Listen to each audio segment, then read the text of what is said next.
Hi,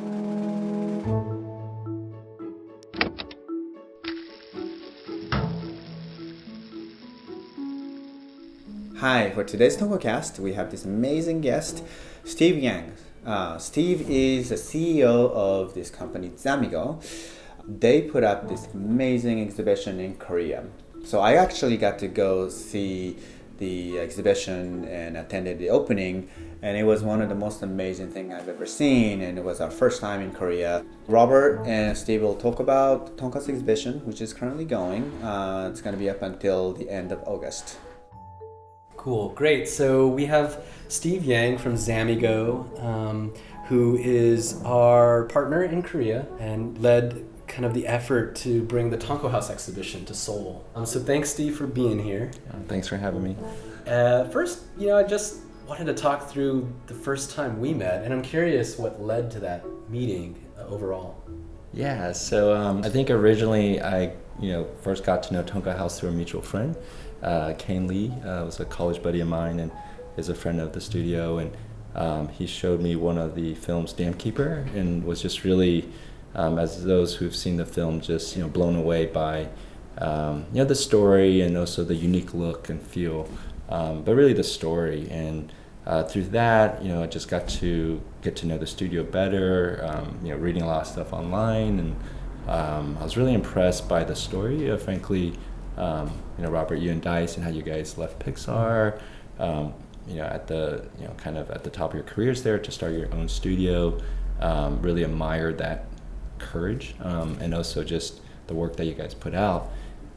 So that was really the kind of the beginnings of first getting to know Tonko House, and then you guys had done some exhibitions already in Japan, and I think because of the kind of leadership within Tonko House, there was this interest in maybe entering Korea, and so I think we just started talking about how maybe we could work together on that, and maybe that's how.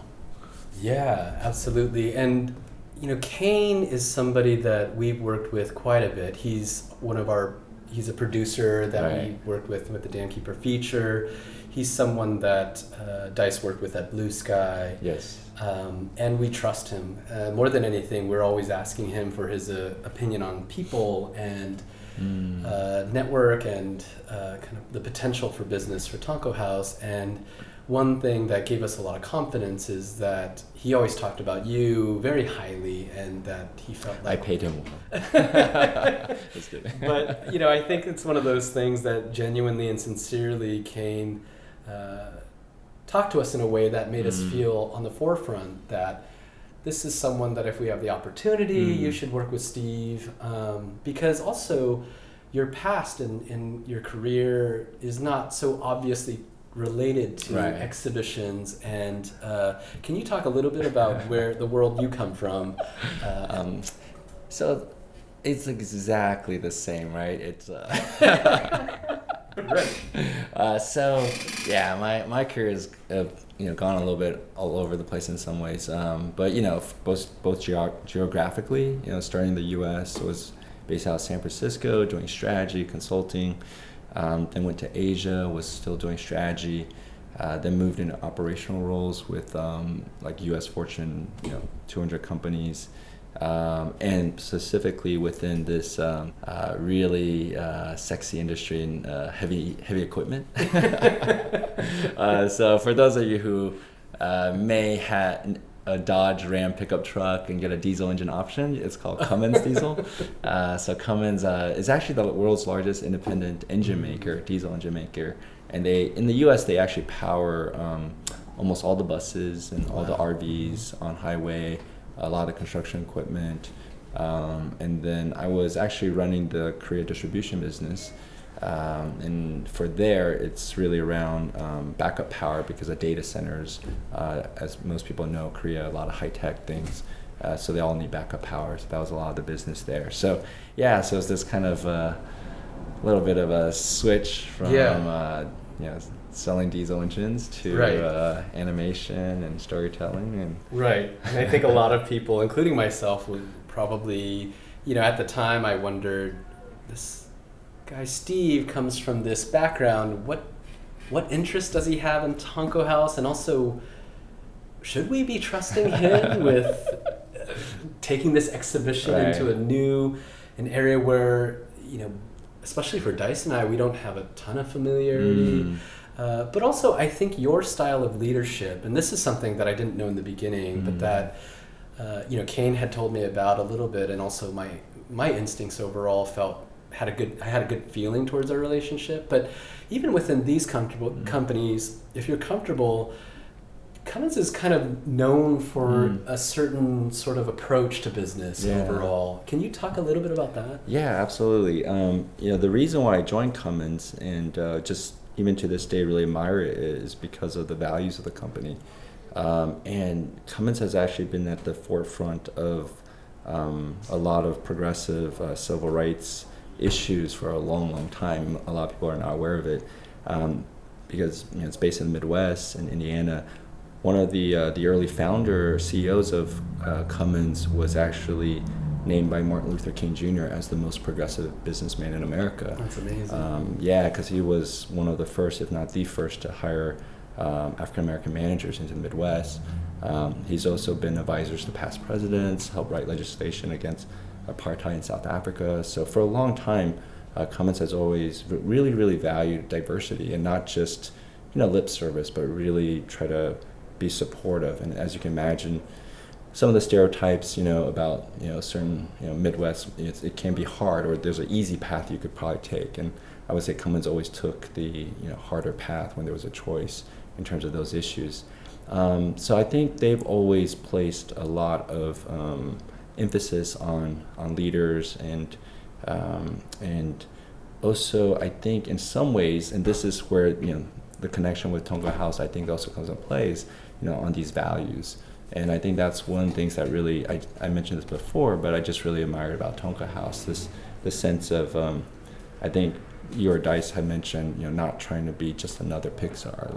It's great film and, obviously studio, but, doing things in art education and making impact to society in different ways. And I feel, Cummins to some extent also, even though it's like diesel engines, if you think about emerging markets, the difference between the emerging and mature markets is that mature markets have good transportation, they have good bridges, they have good electricity, all these things that we take a little bit for granted. And Cummins products actually enable that. So they allow, countries to develop, allow people to, take advantage or be more than they would without those things. And I know it's a little bit of a maybe kind of a nebulous link, but I feel like Tonka House is the same way. That's amazing. Yeah, Tonka House, the support that you provide your artists and the stories I've heard over time, I feel like it's the same way. You provide the tools and kind of the infrastructure for people to accelerate their own personal growth, and both as a studio and also as individual creatives. That maybe other places is a little harder. So I just felt a lot of similarities, although totally different industries. No, absolutely. I think if anything, it's that sense of strong values that we really admired upon meeting you and your wife Mie. And I think also that for our studio, a lot of our partners, there's an aspect of what you said that I feel like really in our hearts guided us towards this relationship, which is that I think that we liked the version of Tonka House you saw. I don't know if we're always in that place that we exist in the space that we want to be. I think a lot of times that we kind of vacillate between survival and doing what we need to do versus what we truly want to do. Sure. And it's great when those things align. But I think when looking for partners, we really seek people who see this version of us that we want to see in the future. And I've always felt that about our relationship, is that in many ways you've guided us towards who we want to be, what we aspire to do. And because of that, I think our exhibition in Korea is different than any exhibition we've done before. Want to talk a little bit about the exhibition itself. Sure. So we began working in the beginning when Tonka House started on this project. We thought there was certain projects that we really wanted to use the Korean exhibition to really push forward. But much like development in every studio, those plans change. And that was one big aspect that was a curveball that we all sort of dealt with. Tonko House kind of pitched towards you is that in the beginning we were pushing towards celebrating certain projects, Right. and then those projects kind of were put on hold for us. So it left this vacuum of space and understanding what is the purpose of this exhibition. Right. And for us, one of the things in talking with you was pushing forward the education aspect of it. Can you talk a little bit about what that was from your perspective? Because I don't think I've always been like, don't bring too much attention to it. Let's just keep moving forward. But what did that shift mean to you, and what did the shift look like to you, I guess? Yeah, it's interesting. As I reflect back on it, I'll be honest, truth be told, when this kind of pivot was first brought up, frankly, there was no anxiety from my side, our side. I think partly by then there's this trust built on that whatever direction Tonko House was going to take, it would be good for the right reasons, and also have the visions that impacting society or impacting the general population would be there. So of course sometimes change can feel a little bit anxious, but in this case, heard about it, and then the idea of art education, I just thought that was awesome, right? Like that was really just really aligned with what I was hoping the exhibition would achieve, in terms of just I don't want to be so presumptuous to say educate people, but just to bring additional perspectives to Korea that is from a different angle. And I think the art education piece just allowed us to push that message a little bit further, a little bit broader than we would have otherwise. So I saw that as a huge plus. That's awesome. Because just to explain a little bit to our audience, it went from kind of a basic exhibition where we're showing our artwork to sort of this interactive portion of the exhibition where one week it was like, Steve, I think we want to exhibit this project. It'll entail these things in this amount of space too. What do you think about creating an exhibition where people can draw all over the walls? And even at the time, we didn't have anything figured out. We didn't know what that meant. We didn't know whether it was going to be chalk or what materials to use. Is it even possible? What are the logistics involved? Yeah. And again, I think what was amazing is you didn't bat an eye. I sensed in a weird way, and I feel like I want to say I'm jumping ahead, but I feel like throughout the exhibitions there are moments where I felt super anxious, and I would look over and talk to you, and you were like, "I'm not too worried about it." I think vice versa too. Definitely times I can recall. Yeah. 3 days before when the VR, AR wasn't working. Oh, right. Augmented reality, right. But you were so calm. But anyways, I digress. Yeah, I think that I gotta be, my feeling in visiting the exhibition, because a lot of the work was actually done remotely. Yeah. We met last summer and talked in person here in Berkeley. You visited the studio. Right. Yeah. And then the next time we met, between there, you went to the Fukuoka exhibition. That's right, but I did not get to see you there. Right. So and you met with Dice and Zen to see a little bit of that setup. That's right. And beyond that, everything's been pretty much remote until January of this year. Year. And so the exhibition opened in May. May 3rd, yeah. So January this year is the first time I actually went to the site. And got to see everything, and also meet the designer Will, from Design Lab. From Design Lab, who's incredible and kind of this relentless workhorse who's amazing at so many different aspects, from design through product, construction. Absolutely. But that timeline of seeing, that, and around that time was when this change happened. Right. And also we were meeting with all the different partners you had been working with, and I remember going on that plane and just thinking, either at the end of this, Steve is going to decide, I will never do another one of these things again with Tonko House, or we will be much closer for it. And I feel like what I found out was that we would come to lean on you quite a bit to get to the exhibition start, and the overall exhibition. We built a giant pig. You guys, Right. I mean, what are some of the favorite parts of the exhibition for you overall? I'm curious. Wow. There are a lot. I mean, I think there are a few things on the process side, right, in terms of actually leading up to the exhibition.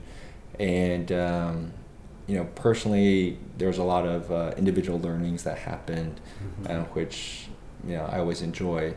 Beyond that, I think what's been the most amazing for me was getting this view on, earlier you talked about, seeing people as they, the best side of people and things. And I felt like I got that too, just people in Korea who I was, I knew, but we never worked together. I never needed anything. And then, just to ask around, and people were so generous with their time, with their personal networks, and just being amazing. And it really made you feel, and this sounds a little too much maybe, but just really great about humanity in some ways, right? Because you're just like, wow, like people who don't really know you, don't owe you anything, and they just are being helpful, right? With nothing asked in return. Right. And I will actually say a lot of that is also comes back to the vision and objectives of Tonko House. I think once we explain what we're trying to achieve, a lot of people kind of wanted to help in their own way. And so without their, advice and support, it also would have been very difficult to have the same kind of outcome. So that process of just kind of discovery and realizing, all these talents with people that you never knew that they had, and just, again, their generosity was just of their time and knowledge and expertise was just, that was really amazing. In terms of the exhibition itself, there are a lot, areas that I enjoyed. One thing we did was we worked with college students to create this AR app. That was a fun experience, and we also worked with independent artists in Korea, where they were provided the Tonko House characters, and they were allowed to create their own stories with in their own style. Yeah, really beautiful animated pieces. Yeah, absolutely. It's always fun for us and rewarding to get, especially artists who we respect, their take on our characters, our world. So I gotta say, for me too, that was one of the highlights. Yeah, it's just really interesting to see a different perspective, right? All those things are great. I'll say, so far in terms of the exhibition itself, like what's been really rewarding is frankly just talking to the visitors. The ones who come, and we've had a number of workshops too, which were really meaningful too, with like students and kids, and some with older groups, but those were great too. But also just visitors who come, and at least the people I've talked to, they walked away. Everyone has walked away, I felt, touched somehow. Some emotionally, because we have a screening room where we show the films, and people have been touched by watching the films. Some have just been touched by learning more about the background of Tonko House and the people. And some have told me, they've thought about, some of our visitors are animators themselves, and they've actually thought about the type of films they should be creating more. And I'm like, oh, that's really cool, right? Like, that's really great. That kind of small step or impact that we had talked about at the beginning, it was just an example of possibly something like that happening. That's amazing. So curious to hear from, now that the exhibition's been opened and all of that, what Tonko House in Seoul in Korea, in this kind of area, Cheongdam, which is sort of this really high-end kind of shop area of Seoul. What do you think about timing, what's going on in Korea overall, the timing of the Tonko House exhibition in Seoul? Did that add meaning, or sort of, is there anything specific, I guess, about Tonko House being in Seoul in Korea at this time for you? Yeah, I think at a very kind of macro level, I always hesitate to speak for all of Korea. Of course. So it's my personal view, and I hope people just take it as that is. But I think Korea, like many Asian countries, is going through a transition period. And even in the U.S., right, there is this notion on the importance of creativity, and those are the type of activities that are important today, but will be more important in the future, especially with AI and all this machine learning and things, right? And historically, a lot of the type of, I would say, Asian education system hasn't been necessarily focused on that, and I think people recognize it and they're changing, and it's a process and it'll take time. But I do think that the kind of one of the objectives or values of Tonga House is inspiring curiosity, right? And curiosity is defined in many different ways, and it doesn't have to be like I'm going to do experiments, right? And like create something such a linear path. I think it's just looking at things beyond the normal path. And so one of the things that I love about the exhibition is, and I always tell visitors to make sure you look around, because what you and Dice and other Tonga House members have done is done little drawings throughout the exhibition. Yes. And not always in obvious places. A lot of them are like in the corners and behind certain things that you could easily miss. And so this, just curiosity of just kind of exploring a little bit more than what's obvious, right? And I think you can take that idea and just extrapolate to any subject, arguably, right? Like just going beyond what is obvious and what's kind of easily Googled, if you will, and just that some simple notion. And it's great to see, like, once people realize there's some reward for being curious, then they just start looking. Yeah. Right. So it's human nature. I think it's just that myself included, we kind of forgot that a little bit at some point. And so just kind of falling back into that is really good. And so I think that piece has been just really interesting to see. We have like this AR game we play, and it's interesting to see also how people respond to that. Right. One is a little bit like Pokemon Go, where you have to find these characters throughout the exhibition, and I won't say which way to go or not, but some people will only look for the characters in the artworks. Oh, sure. At the beginning. Yeah. Because there's this assumption that if it's important, it must be maybe in the frames of whatever. Some people don't. And it's just kind of interesting to see people, and I don't know why, and I'm not saying one way is better or the other, but it's just interesting that people do make these assumptions. Yeah. And I do think a lot of creativity is going beyond the assumptions, right? Yeah. And just breaking through that. So yeah, absolutely. Kind of forget what the original question was. No, it's so fun to talk about. I feel like one thing that when we decided to do this exhibition, one of the things that was really important for us was that we were being invited to Korea. Because we're a business, because we're a studio, we didn't want to come in with this ambition to do XYZ. It really wanted for us, as much as we could, to come from a place of sharing and sharing our journey. If again, Zamigo or people we trust told us that there was value to it.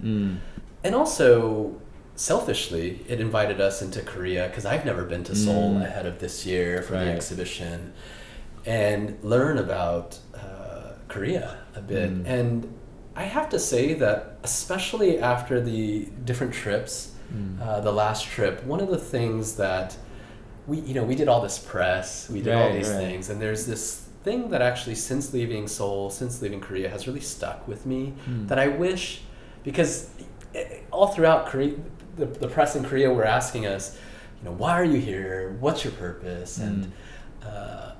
And truthfully, I feel like we had a good sort of idea of that and expressed that. A lot of what we were talking about here is a bit of that. But one thing I walked away with that got me really excited about Seoul, about Korea, is in spending time with you and spending time with Mie and learning more about Korea, spending time with people, some of your partners there, a lot of people talked about how much Korea has changed in a short amount of time.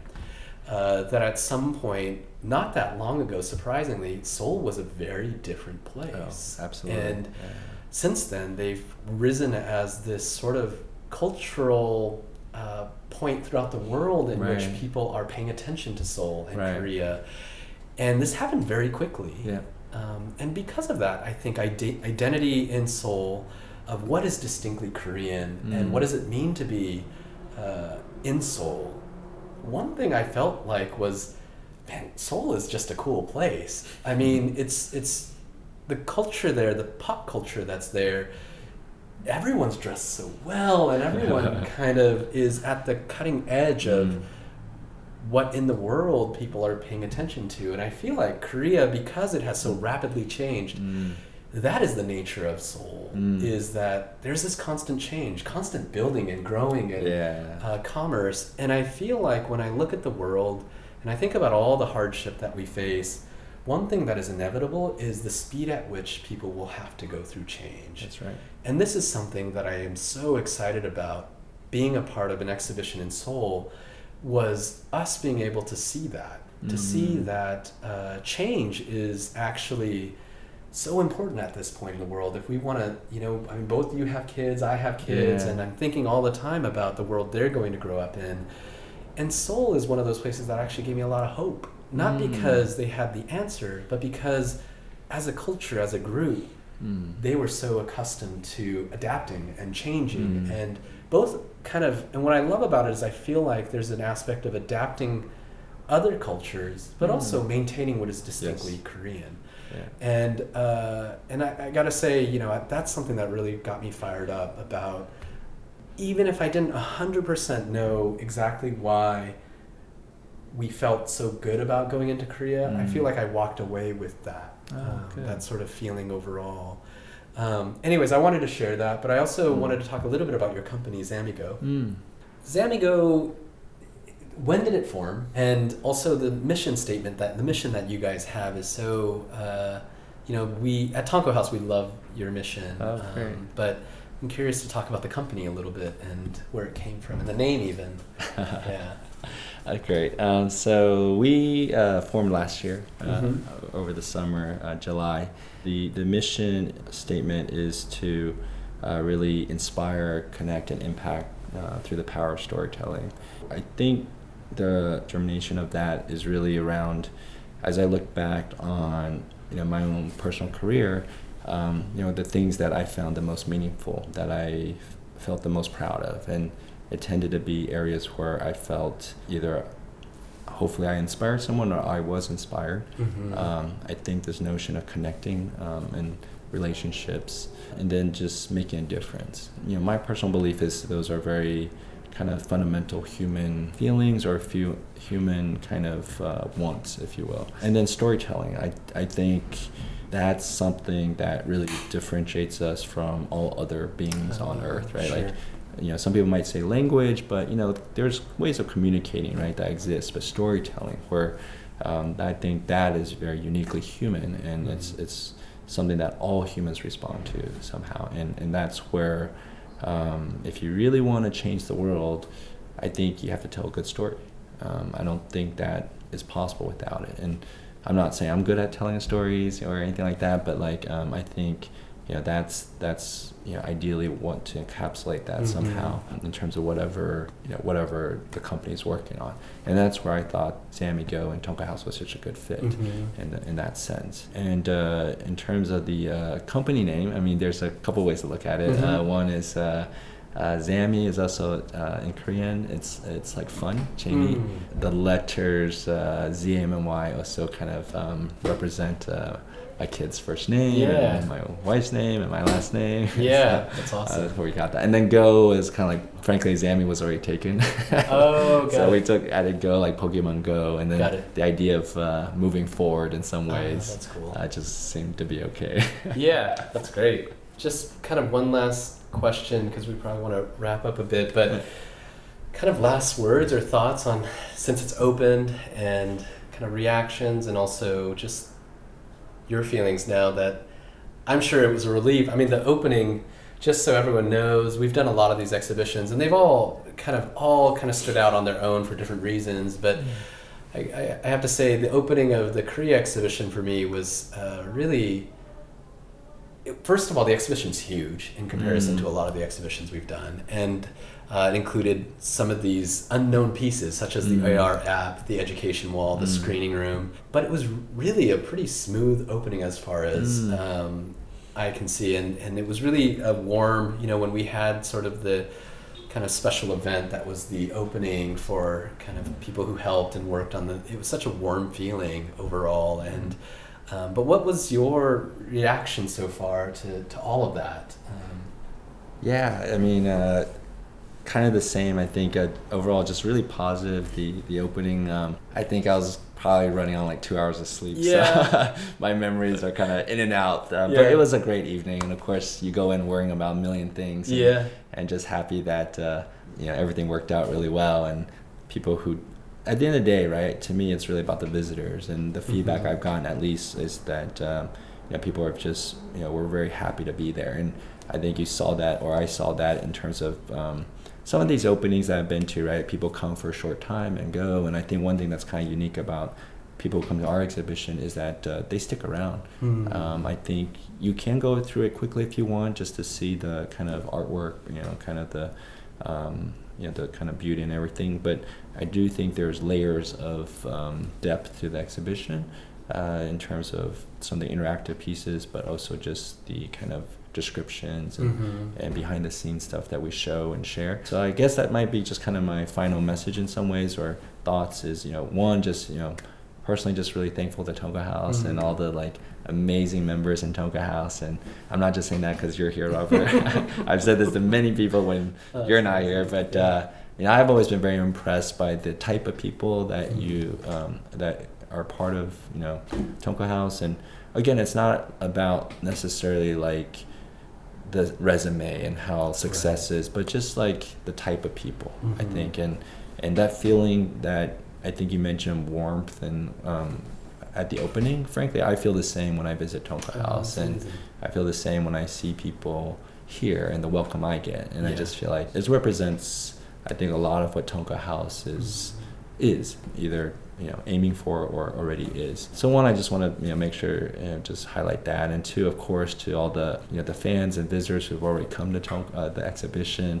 Again, the feedback I so far has been really positive, and I thank you those people for coming already and helping to spread the word. And for those who are listening to this and haven't come yet, are in Seoul, please stop by, come, enjoy, and see for yourself. See if absolutely. And the exhibition will be up until the end of August. That's right, 2019. So while there is some time, what's there, I would love that it just is permanent, but it will, it's temporary. And I think a lot of the people, there's one interesting part of the exhibition where we had made this chalkboard wall, and I had done a drawing, and Mie, I think, was really, we should spray it and kind of lock it down. But I really love that aspect of any exhibition we do, is the fact that it has its own life, and that it's a moment in time. For us, it's very much a time capsule. But also remembering that it's sort of not there forever. It makes it sort of special to precious. Me. And so I do hope people come to see it while it's there, because I think it's, at least for me, it's so special from all the other exhibitions we've done as well. But I wanted to thank you, Steve, for being here, and then also for continuing to kind of be an amazing partner to Tonka House. And thank you. Look forward to what possibly the future holds. Absolutely. Awesome. Thanks, everyone. Thank you.